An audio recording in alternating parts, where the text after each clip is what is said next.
Novak Djokovic is an incredible tennis player, there's no doubt about that. Right now, #1 in the world. Are you on his side like Nigel, or are you with the masses that say the rules shouldn't be different? Well, his defence is that he submitted all his documentation to 2 medical centres in Australia, which agreed with his documentation. The Australian rules are that you either got to have a vax. He is Mr.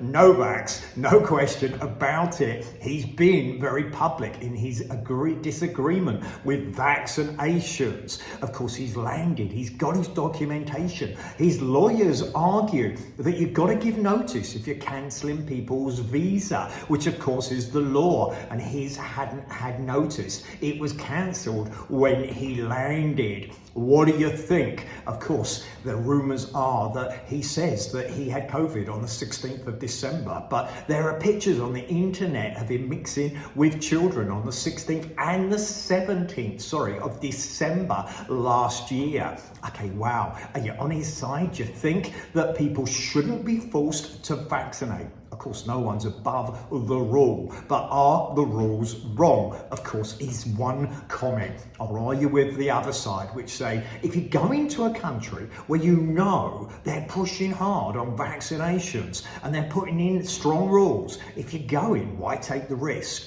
Well, why take the risk? Because he's 34 years of age. He's won 20 Grand Slams. He's the holder of the Australian Open.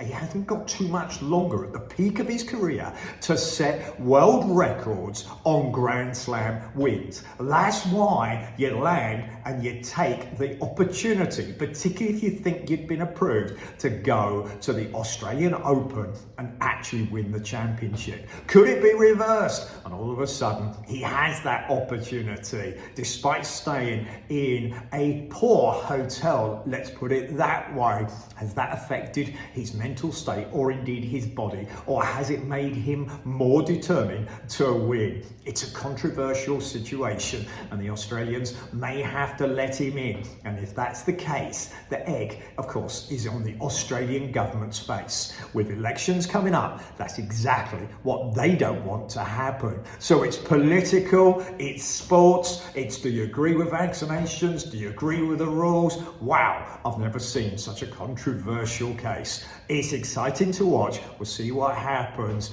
Ultimately, I hope that tennis wins and we see an incredible tournament.